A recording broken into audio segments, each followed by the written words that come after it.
At sa pagpapatuloy ng ating recap, dahil sa nakita niyang seryoso si Lucy ay agad na hinugot niya ang kanyang espada dahil napagtanto niyang totoo na si Lucy sa pakikipaglaban sa kanya. Tinanong siya ni Lucy kung ayaw ba niyang subukan kung gaano na siya kalakas kumpara sa dati. Tinanong pa niya kung hindi ba niya iniisip na sapat siyang kalaban para kay Barl at sumagot si Barl na siya ang hindi sapat na malakas. Iginiit ni Lucy na malalaman nila iyon pagkatapos ng laban at pagkatapos ay pinagsama niya ang maliliit niyang fireball sa isang malaking bola ng apoy at inihagis ito sa kanya. Nakaiwas si Barl sa dambuhalang fireball sa huling sandali pero hindi siya binigyan ng pahinga ni Lucy at patuloy itong nagbibitaw ng mga fireball at nahihirapan si Barl sa pag-iwas sa lahat ng ito. Kaagad pagkatapos noon ay lumikha si Lucy ng matitibay na kristal na yelo at inihagis ang mga ito kay Barl. Pero dahil matitigas ang mga iyon at madali niyang nahati ang mga ito gamit ang kanyang espada.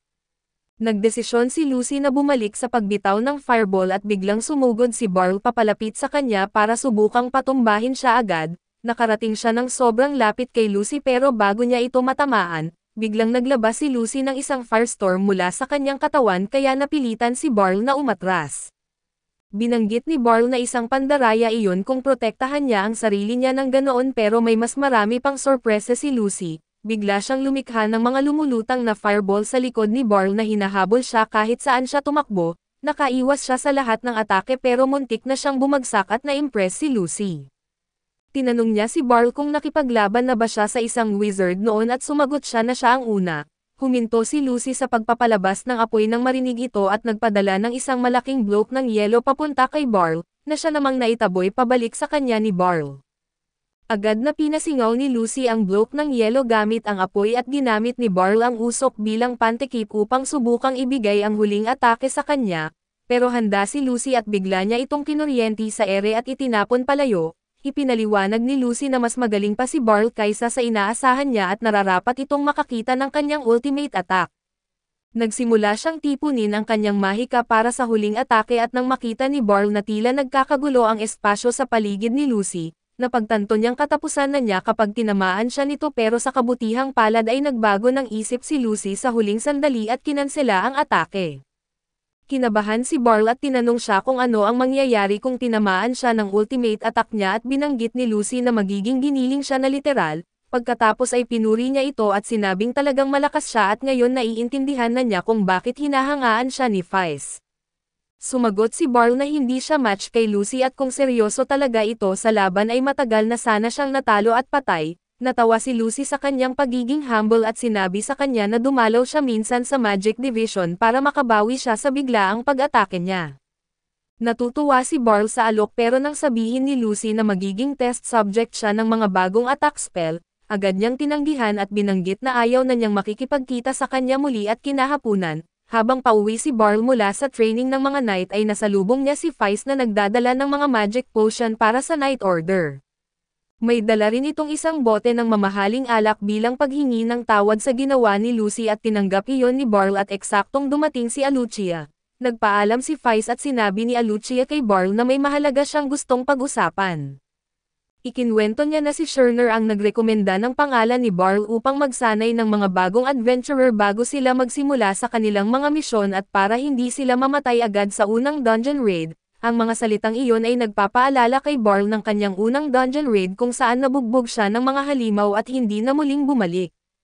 Sinabi ni Alucia na wala namang problema sa Knight Order kung gusto niyang tumanggap ng ibang sideline kaya nagdesisyon si Barl na kausapin muna ang Guildmaster. Dinala siya ni Scherner sa opisina ng Guildmaster pero sa gulat niya ay nandoon din si Lucy para sa ibang usapin. Bati ni Guildmaster Knightes kay Barl ay mataas daw ang pagtingin niya dito dahil nakapagsanay ito ng isang mahusay na adventurer katulad ni Scherner. Maging si Lucy ay nagrekomenda rin sa kanya para sa trabaho kaya napagtanto ni Barl na wala na siyang ligtas at hindi na siya makakatanggi. Pero nang dumating ang assistant ng Guildmaster at nagsimulang questionin ang kakayahan ni Barl at nakakita siya ng kaunting pag-asa para makaligtas sa trabahong ito, sinabi ng assistant na kahit nagtitiwala sa kanya sina Scherner, Alucia at Lucy na kailangan pa rin ng guild na makita mismo ang galing niya bago siya kunin.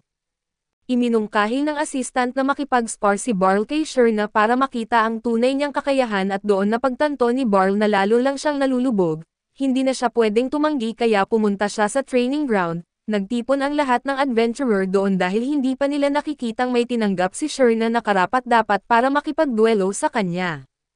Pero ang nasa isip lang ni Sherna ay sa wakas ay magkakaroon siya ng pagkakataong maipakita ang galing niya sa kanyang guro. Naalala niya ang panahon noong naglalakbay ang kanyang mga magulang patungo sa kalapit na lungsod para magbenta ng paninda, pero inatake sila ng isang halimaw. Tinulak siya ng kanyang ina sa ilog para siya ay makaligtas at sa kabutihang palad si Barl ang nakakita sa kanya. Dinala siya ni Barl sa bahay at tinulungan siyang gumaling sa pisikal pero ang isipan niya ay sira dahil sa pagkamatay ng kanyang mga magulang. Nawalan siya ng interes sa kahit ano pero isang araw nakita niyang nag-e-ensayo si Barl sa kanyang mga swing. Inaya siya nitong subukan at unti-unti siyang nabighani sa sining ng espada. Patuloy na tinuruan ni Barl si Sherna ng may tiyaga at unti-unti ring gumaling ang isip ni Sherna. Napansin ni Barl na mabilis gumalaw si Sherna kaya iminungkahi niyang gumamit ito ng 2 espada imbes na isa lang at iyon na ang naging estilo niya. Isang araw ay inampon si Sherna ng isang mayamang pamilya mula sa lungsod kaya kinailangang lisanin niya ang bahay ni Barl kahit hindi pa siya nakakapagtapos. Umalis siya na may luha sa mga mata at nagpasya siyang maging isang adventurer upang makapagligtas ng mga tao at magamit ang mga kasanayang itinuro ni Barl. Ngayon ay habang kaharap niya ang kanyang guro matapos ang 20 taon, nakakaramdam siya ng matinding pananabik at ganoon din si Barl at nagpasya siya na ibigay ang lahat ng kanyang makakaya para hindi siya mabigo ng kanyang estudyante. Pagsimula ng laban ay tumalon si Sherna ng mataas para umatake.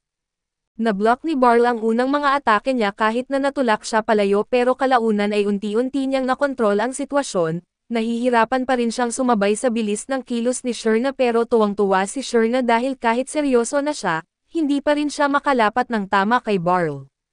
Masaya siyang natupad ang pangarap niyang makipaglaban ng seryoso sa kanyang guro.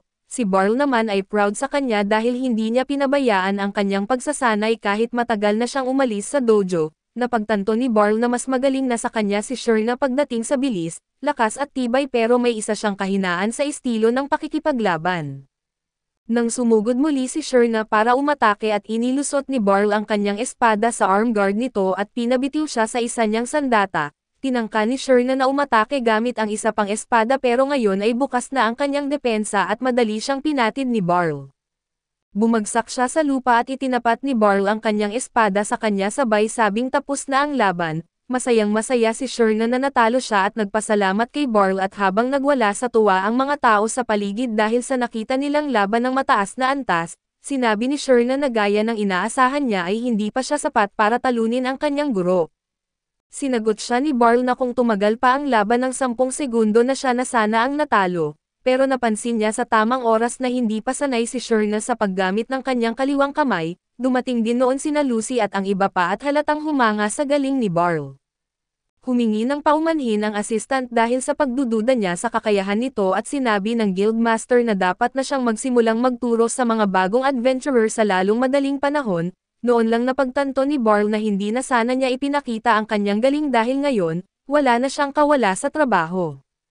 Kinabukasan ay pinangunahan ni Barl at Sherna ang isang grupo ng 3 baguhang adventurer sa isang beginner level na dungeon. Kahit kinakabahan ang mga bago at matagumpay nilang na-explore ang dungeon at napatay ang mga goblin na kanilang nakita. Hindi na kinailangan ni Barl na turuan pa sila ng anuman at kontento na siya roon, pero habang palabas na sila sinabi ni Sherna na tila kakaiba na sobrang kaunti lang ang halimaw sa loob ng dungeon. Biglang sumabog ang monster detecting device ng mga adventurer pero hindi nila ito masyadong pinansin at nagpatuloy sila palabas. Napansin ni Barl ang presensya ng isang napakalakas na halimaw sa labas pero hindi siya nakaalerto agad kaya inatake ang isa sa mga bagong adventurer ng isang griffon. Agad na tumakbo sina Barl at Sherna palabas at nakita nilang buhay pa ang baguhan kahit nasugatan. Pero ang mas nakakabahalang balita ay ang kinakaharap nila ngayon na isang napakadelikadong S-rank na halimaw. Kaso dito muna matatapos ang recap natin sa bagong anime na ito. Salamat sa inyong panonood hanggang sa muli.